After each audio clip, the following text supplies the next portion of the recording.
Pour yourself a cold one. Let's strike them, huh? And listen to Ross Tucker break down the top college prospects on another tasty edition of The College Draft. Yeah, it's Daddy Soda time here on the College Draft Podcast, presented, of course, by DraftKings. I'm Ross Tucker, former NFL offensive lineman, 5 teams, 7 years, and every NFL team's veterans reporting to training camp today. Better them than me, I can tell you that much. We got a bunch of podcasts. Yesterday, we had a lot of fun on the Ross Tucker Football Podcast with Colin Thompson, the well-traveled Panthers tight end who's played in the AAF and the XFL, and now he's in Carolina. He had to transfer in college. Encourage you to check out the Ross Tucker Football Podcast. Tomorrow we'll have a great guest, Mike Sando, going over his quarterback rankings based on the evaluations of over 50 NFL GMs, coaches, executives. Should be pretty awesome. Looking forward to today's Even Money podcast. By the way, already posted. Chris Farley was amazing. Yes, Chris Farley. He's awesome. He got 5th in the circle last year, $114,000 for getting 5th place. Gosh, so much for everybody saying that you don't get trophies for 2nd place. You get $114,000 for 5th place. Wow. At any rate, check me out on social media, please, at Ross Tucker NFL. We are at Ross Tucker Pod. Can't tell you how much I appreciate and we appreciate any social media engagement, any of the 5-star reviews, especially for this show, because Emory Hunt deserves it. He is at FBall Game Plan on Twitter. He's Football Game Plan on YouTube. You can check out his draft guide as well. We'll get to the URL on that in the coming weeks. And today we're diving into the Big Ten, which is awesome. Emory, I saw you were actually up in Big Ten country yesterday. Yeah, man, I was in Detroit, Michigan. First time in Detroit. Love the city, by the way. Was able to walk around a little bit downtown and experience some of what was going on. They had a Tigers game, so there was a lot of people out and about on a Sunday night. But it was fascinating. I was an MC of the GLIAC Media Day, the Great Lakes Intercollegiate Athletic Conference. Fantastic event, tons of great coaches and players. It was hosted by Wayne State, which is in Detroit, Michigan, a fantastic university.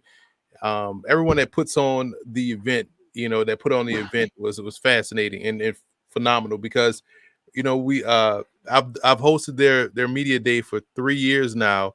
The last 2 have been virtual. So this is my first time, in person, meeting everybody in person. So it was really a dope event. That's awesome, man. After 2 years virtual, to actually get a chance to see these people, they know you love the league. They know you cover it. That's one of the best, arguably the best D2 conference, right? Listen, they have the reigning national champion in Ferris State. Grand Valley State, a lot of people are familiar with because they've had tremendous success. Ferris State beat Grand Valley State in the playoffs last year. And this is a conference that has put together a lot of pro players, or pumped a lot of pro players into the NFL. Saginaw Valley State, about Jeff Janis and company. And you think about Wayne State and how good they've been with their running back tradition. Joyke Bell, a guy that has played in the NFL. So for me, it was always great to get to, this program, these programs, and really understand why they are so successful. And it's bizarre because when you think about where they're located, high school football doesn't get talked about enough in Michigan, but man, to really push a lot of these D2 programs to be successful as they are. Because remember, there's 5 or 6 FBS programs in Michigan, Directional Michigan, Michigan State, Michigan, and University of Michigan. So for the GLIAC to be as dominant as it is speaks to how talented the high school football is in the state of Michigan. Yeah, I feel like because they have no FCS schools that helps, right? Like the upper Midwest, there's no FCS. It's either FBS or you go right to D2. which I think is one of the reasons why North Dakota State's so good, because they get like the second best kids in Wisconsin and Minnesota that aren't going to play for the Badgers and the Gophers. Right. And Wisconsin is even worse because there's no D2. So you go from FBS to D3. So that's why their D3 programs are so dominant. Minnesota's, go from FBS to D2. So you're right. If you're a FCS program within striking distance of those states, you could really clean up. Ohio probably pulls a lot of kids from Michigan based off, the amount of schools that they have there that can compete at the FCS level. You talk about Dayton, you talk about Youngstown State. But yeah, for Michigan, it's either FBS or D2. And man, they have some tremendous talent in the GLIAC this season. Well, let's dive into the talent. Speaking of Wisconsin and Minnesota, let's dive into the talent in the Big Ten. And I want to start with the quarterback, number one, CJ Stroud from Ohio State. Really curious to get your breakdown of him, Emory, because I've seen different reports. I've seen people that prefer Bryce Young and Will Levis. I know Dane Brugler, our buddy who's been on the show a bunch, had CJ Stroud as number one ranked guy. What do you see when you watch CJ Stroud?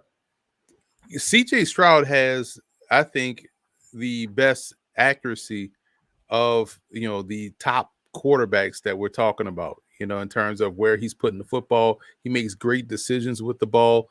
His placement is where it needs to be. His second reaction plays are where they need to be. He's not the dynamic, explosive athlete Bryce Young is, a guy that can really, his first step quickness is insane. Stroud is more, of what we've seen in the last couple of Ohio State quarterbacks that can really throw the football. They are, to use Greg Cosell's term, throwers of the football, right? And I think Stroud is a really good one, and he got better as the season went on. You want to see something different from him this year in terms of, okay, what can he do when the play breaks down? I know some people focus on the offense of Ohio State, but man, as a distributor, he is excellent in what he does. He's definitely one of the top, 2 or 3 guys. I wouldn't put Levis in that conversation. I would put Anthony Richardson more so in that conversation than Levis. But if you're talking about top 1, 2, or 3, Stroud has to be talked about within that group because he is tremendous in what he does throwing the football. So that's interesting. Tell me your top 3 again. You don't have Will Levis in it. Right. Right now I would go Anthony Richardson, Stroud, Bryce Young. I feel like Stroud is polished.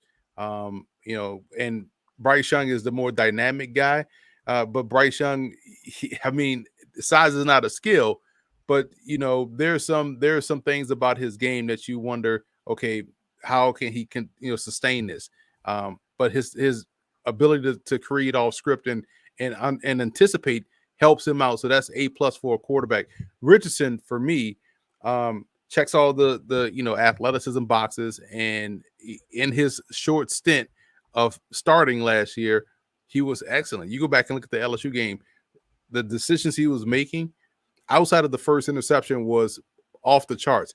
Even the last interception he threw to end the game, he got hit as he threw it, but the read and the decision to make that throw was outstanding. It was with anticipation and arc, and he put the ball where it needed to be, but he just got hit as he threw it, which put some more air underneath it, which allowed the linebacker to pick it off. And knowing how well Billy Napier develops quarterbacks, him paired up with a supercharged Anthony Richardson, a supercharged Levi Lewis and Anthony Richardson. Gators are a dark horse this year, man. Because Richardson, I think, is going to really blow up and blossom this year, and that's why I have him number 1. Okay. So, yeah, I wanted to make sure. So you have Anthony Richardson as the number 1 quarterback prospect? Yes. Okay. I can see that with the size and speed and everything. I got to ask something about Ohio State quarterbacks. It feels like when you watch them, and maybe you could say the same thing about some of the Alabama guys too, but it just feels like when I watch, and I don't study as closely as you, feels like a lot of really clean pockets and wide-ass open receivers. And that's not their fault, but I guess I'm just curious, how do you evaluate that compared to some of these other guys that they got people around them? I mean, he had 3 top 15 wide receivers last year. And I guess, it's probably unfair to evaluate Stroud in light of what we've seen so far from the late Dwayne Haskins and Justin Fields. But it's also kind of hard not to at least have it somewhere in the back of your head, Well, here's the thing, Ross, and you know, I'm glad you brought up Haskins. I was a big Haskins guy when he was coming out, and we can't deny, folks can't deny the talent that he played with at Ohio State, and also the talent he had as a passer. Some of the throws he was making were ridiculous. And same thing with Fields, and Fields brought the athletic component to it. Stroud is more Haskins than Fields. But all three, like you said, played in clean pockets or whatnot. But I feel like when you're studying these quarterbacks, I like to take a look at their games against competition that they're not used to seeing. So you got to go out of conference and watch these guys play. You got to see how they do against your Oregons, your Utahs, and those out of conference games. Haskins' game in the Rose Bowl is one that I really love watching. You think about how Justin Fields did versus Clemson. You bring that game up because if you watch them against the Big Ten, we know how it is. It's like, okay, we know what they're going to do. We play these guys every year, and you kind of can. It's almost like when you're playing a team in the same division in the NFL. But when you watch them outside of the division, you're like, oh, wow, this is a different look. So I like to look at those Ohio State quarterbacks, non-conference opponents, and really base them off that. How do they adjust to things that they hadn't seen normally? And I think you get a clearer picture of what they could do as passers. Before we get to the next passer that you have in the Big Ten, I want to make sure everyone knows that at Express, there's all kinds of awesome jeans you can get right now. Vintage look, modern feel. The most important aspect of it for me, that just right stretch. It's all about that just right stretch. Vintage inspired details and washes. Believe it or not, we'll be back to school soon. Everybody will be rocking jeans again soon. Find an outfit for every destination at Express online or in store. All right, Emory, let's get to Tanner Morgan, the quarterback from Minnesota, who feels like he's been there a while. Right. And if we go back to the archives and listen to this show going into the 2020 season, I was a big Tanner Morgan guy. I was like, this guy could potentially be a first-round pick. He was coming out that phenomenal year, 2019. And the problem was, they lost that offensive coordinator, Kurt Soraka. They get him back now. So I think him being paired with Morgan is going to bring out the best of Morgan. And I feel like that was a big difference in why we saw the drop-off from when he had a 35 to 4 touchdown to interception ratio. He was pushing the ball down the field or playing up tempo. He just flat out wasn't good last year. And it was like, wow, this guy just really kind of regressed and fell off. So I'm hoping that he can bounce back, and for his sake can bounce back because, yeah, he does do some things really well, man. I think his placement deeper down the field is impressive. So I want to see him get back to that 2019, early 2020 type, stature, and we'll forget about 2021. It'll be a part of the evaluation. But I think Kurt Soraka coming back to Minnesota is going to do wonders for Tanner Morgan. That's interesting. He also, the 2 years before, had Tyler Johnson and Rashad Bateman. He had some big-time receivers, I think. And veteran offensive line as well. And so he has some horses. Number 3, you've got corner Joey Porter Jr. from Penn State. And yes, that is Joey Porter, the former Steelers linebacker's son. Man, I like this dude, man. I really like his game. When he plays on the outside, he looks 6'2". And it's funny because when he plays on the inside, okay, he looks like he's 5'10". He's got good hips, a good, agility, good motion. And so I feel like he can play across the board. And for me, him being able to be as versatile to play inside or outside, showing good quickness and, the way he's able to, drive on the football and use his length to be a nuisance out there in coverage. I feel like he has pro game. already. Now, obviously, there are some minor things that he could clean up, but for the most part, being able to travel and play inside or out gives you some versatility, some flexibility.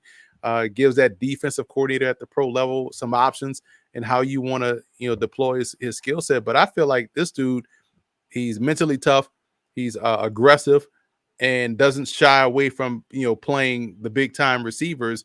And I feel like that's going to yield itself positively when it's come evaluation time for him when he's up for the draft.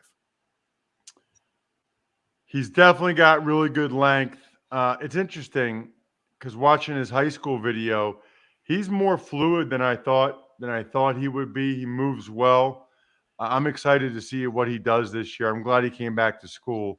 What about maybe as the second most well-known prospect in the conference behind CJ Stroud and Jaxon Smith-Njigba, the wide receiver from Ohio State?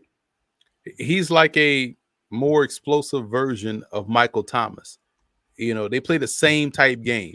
They could catch a short pass, they could outmuscle defenders, except this guy has good acceleration and speed to really house it. Now, Thomas, for all the questions people make about his speed, he had that ability as well. I see them both as really strong run after catch guys, but Smith-Njigba just has more speed, more explosiveness. So yeah, I could see him as an X. I could see him as a Z. I could see him as a slot guy. I just want the football in his hands because I know what he does after the catch. And yeah, the Rose Bowl was tremendous, 300 plus yards against Utah. But for the most part, he was doing this the entire season. Really trust his ability to make the play that needs to be made when it needs to be made.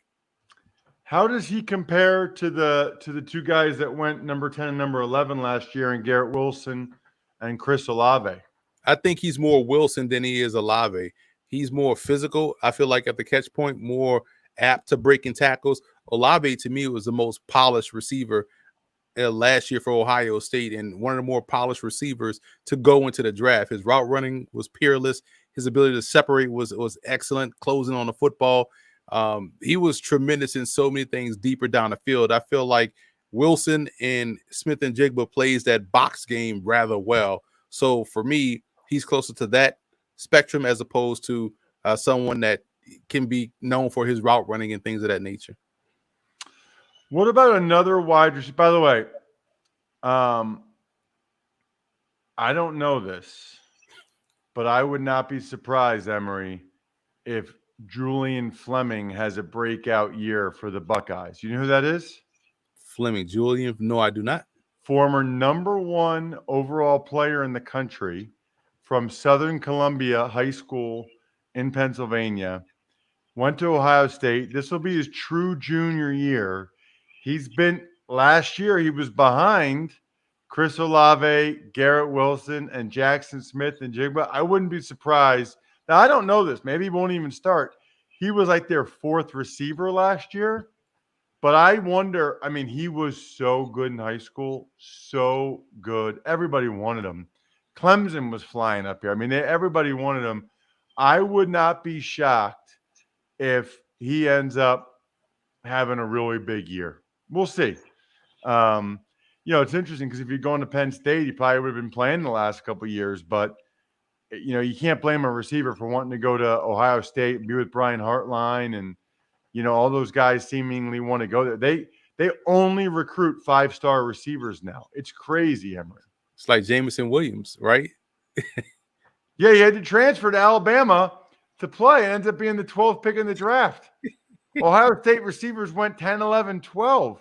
It's a great point. That's my point. I'm glad you said that. Julian Fleming might end up being, like a Jameson Williams. Or, Jermaine Johnson had to transfer to Florida State, and he ends up being a first-round pick. So we'll see. Speaking of receivers, tell me about Dontay Demus from Maryland.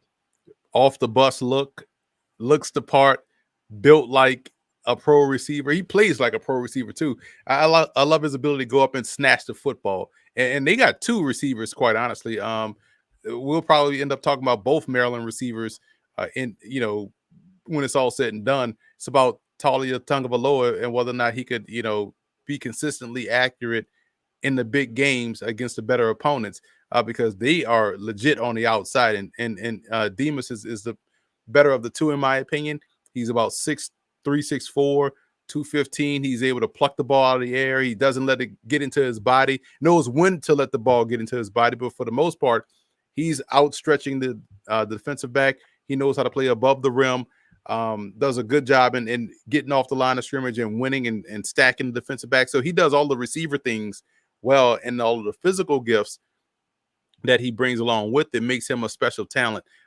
He's another one of these guys that feels like he's been at Maryland for so long, but he's coming back from injury, and excited to see him get out there and reclaim his spot. Arguably he was one of the top receivers in the Big Ten. Let's see if he can how much he can close that gap with Jaxon, Smith-Njigba.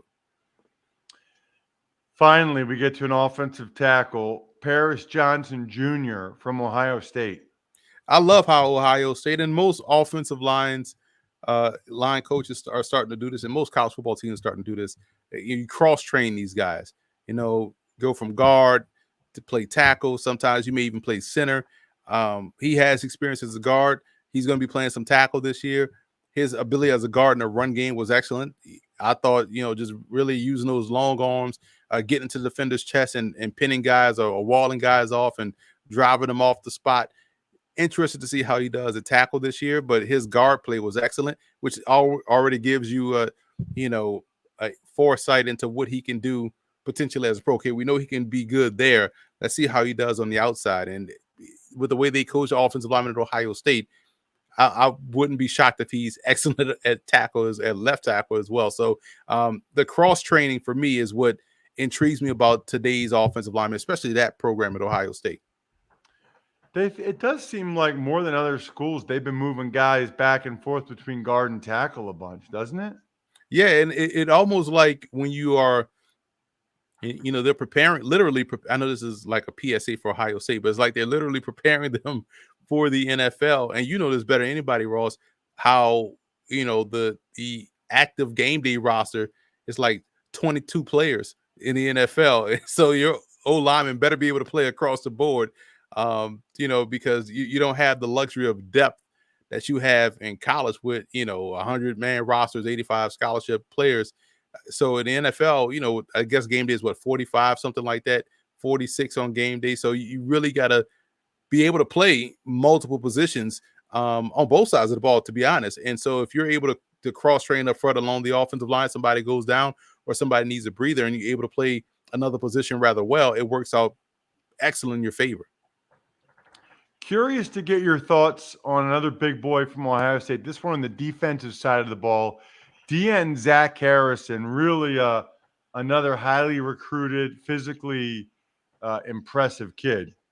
Yeah, I like his bend around the edge. I feel like he has some fluidity in his game. He's a naturally big guy, not one of these process guys that had to lift a lot of weights to be big. He's just got a natural build to him, and that's probably what helps his natural bend around the edge. I mean, and how, physical he can be at the point of attack. You want to see it on a consistent basis, play in, play out, and you want to see that twitch come from him more so this year. So, but just from a natural defensive end, edge rusher player, I feel like he has that natural innate ability, and I'm excited to see if he can really close out and be dominant more so this year than being a very good player. Yeah, he kind of hasn't really, like, watching him put it all together quite yet. I think he made the right decision going back to school. I wouldn't be surprised if he has a big year. Let's get to a running back. Wow, usually Big Ten, you think running backs. You like, I remember this kid, Mohamed Ibrahim from Minnesota. Yeah, he's coming off that injury. He was having a fantastic game against Ohio State before he went down with I want to say it was an Achilles or a calf or whatever it was, but it knocked him out for the rest of the season. And he thought he would have used that all right, I'm out. I'm going into the NFL, but he's coming back, which also helps Tanner Morgan more so. And you hope he regains that burst and that explosiveness. But I really love his vision within the tackle box. He's finding creases. He's going to find positive yards, and he runs behind his pads. So he does a good job in that regard. He's going to fall forward. And he has that ability to slip these tackles in terms of you really have to bring your shoulders and your arms when you come and tackle him. He's compactly built. So for his ability, his stature and his size and his power, he's a really good back. Now, because of the injury history, he's probably going to be more of an RB2 than a foundational guy at the next level. But I love the player, love the way he plays, and you hope he comes back healthy and is able to maintain that health. I've already said this on CBS that because I like Kurt Soraka working with Morgan and Ibrahim coming back and the offensive line, they brought in Ohio, Michigan transfer and a Notre Dame transfer. The defense is still good. Minnesota is a dark horse in the West. And, if you get through the West and get into a championship game situation with Ohio State, who knows? It's a one-game situation there and one-game season. But I really am high on Minnesota this year. What about Riley Moss, the DB from Iowa? I remember talking about him with you last year. I listen, can you score? Can you take the ball away? I want Moss on my team. I don't care what people may say about his speed, what people may say about his his explosiveness. Every time I look up, this dude got the ball in his hand. He going back the other way for a touchdown. Give me that dude 10 times out of 10. This is what Asante Samuel was talking about. Your main job as a DB is to take the ball away. He has very good technique. You can see him playing on the outside or inside, but I think he's probably more slated to play on the inside. Or if you're going to leave him on the outside, he's more of an off coverage guy that can turn and run with receivers in terms of using the sidelines good technically in that regard. He may not have the top end explosiveness, but this is someone that was a hurdler, so he has good hip turnover. He has good, acceleration, and he has outstanding ball skills. He doesn't miss an opportunity to turn the ball over. He may end up as a safety too, as a pro player, but you want him in the secondary because he definitely turns the ball over. I'm all in on Moss. Lastly, Mazi Smith. Is it Mazi Smith, the D lineman from Michigan? Yeah, and again, can he be this year's Aiden Hutchinson? Can he be this year's Kwity Paye? Can he be this year's David Ojabo, right? The next Michigan D lineman to jump into the first round. Core strength and ability to really, it looks like the I don't know the technical term for the drill, but when you hit that one-man sled and you pop the dummy up, yeah, he's doing that consistently with these offensive linemen. It's like shock, lock, extend, and you out the way. So he's an interior defensive lineman. I like his ability, to play a shade. I think he could dominate in that role. He's more of a one-gap penetrator, but this is his opportunity for him to now become a first-round pick if he really blows it up this year. But I think just from a solid football player perspective, he's a day two guy all day because he's fast. He's fantastic at stopping the run. Check him out on social media at FBall Game Plan on Twitter, Football Game Plan on YouTube. Next week, we will dive into the Pac-12. They've got a stud running back and some big name transfers that we're going to break down. I'm at Ross Tucker NFL. We are at Ross Tucker Pod. Of course, you can always check out the show as well. YouTube.com/Ross Tucker NFL. We love those of you that do that. We love those of you that give us the 5-star rating and review. It means a great deal. It's super quick, just right at the end of the show. Right when you hear me say goodbye, do it, which is right now, because I'm going to say the keg is kicked. We're all tapped out. Thanks for listening to the College Draft Podcast. Make sure to also subscribe to the Ross Tucker Football Podcast, Fantasy Feast, Even Money, and The Business of Sports. All availavailable at Apple Podcasts, rosstucker.com, or wherever podcasts can be found.